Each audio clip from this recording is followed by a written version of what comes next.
The Plague Maiden is a Slavic legend best known during the medieval period in the areas around Poland, Slovenia, and Lithuania. No one really knows for sure where or when her story began.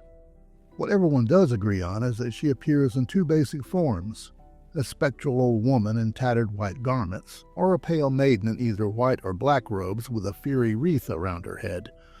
No doubt she'd be easier to recognize in the latter form. Depending on her appearance, she is known as the Maid of Pestilence, the Plague Maiden, or the Plague Woman. In some accounts and theory, she's a medieval myth that arose from the numerous epidemics of that period. In others, she's a survival of a goddess from Neolithic times. Since Europe was known for personifying the vectors of disease, the medieval origin seems more likely. Regardless, in whatever her true origin or however she appears, the Plague Maiden is very bad news. Whether in her maiden or crone form, the Plague Maiden carries a tattered red cloth. As common with folklore, there's no real agreement on why the cloth is so red. The more lurid explanation is that it is soaked in the blood of her victims and magically remains bright red instead of turning dark as dried blood tends to do. In other accounts, the cloth is simply dyed that way. Whichever is true, when she enters a town, she will reach into a house through a window or doorway, whatever is open, and shake the cloth. Whoever lives in that house will get sick and most likely die. Closing all the windows and doors whenever she's around would probably be a good idea, but there are no guarantees. It's just as likely she'd find another way in. The belief, of course, is that shaking the cloth brings the plague to the house. Another way to think about it is the Plague Maiden is simply a harbinger, announcing whether the plague will strike. She could simply be a warning.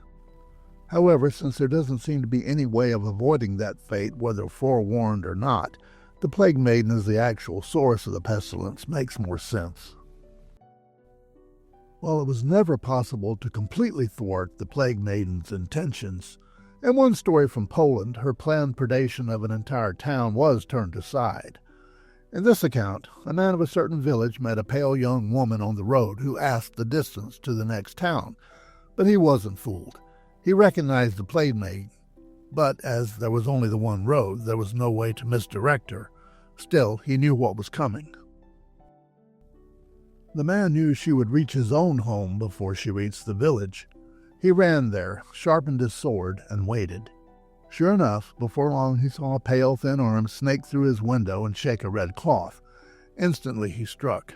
There was a loud shriek, and the arm and cloth fell to the floor. Despite his bravery, his home had already been marked, and so he paid the price. He and his entire family died of the plague. Yet his sacrifice spared his village, and the pestilence never reached it.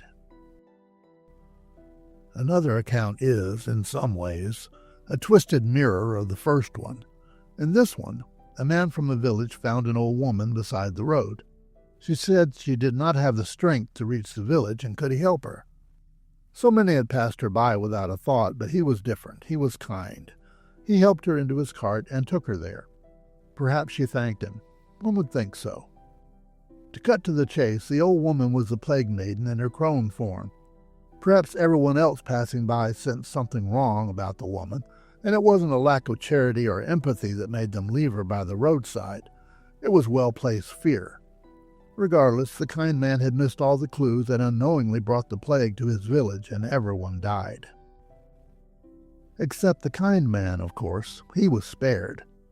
One man left alive in an empty village. If that was gratitude, he'd have been better off without it. Other than a very few stories, there's not much left of the myth of the Plague Maiden today. She does appear as Pesta in the Witcher series, which is clearly a modern incarnation of the legend. However, with the current nasty crop of melodies making the rounds, Ebola, COVID, MVD, and so forth, perhaps she's due for a comeback. Let's hope not. Some legends are better off staying legends.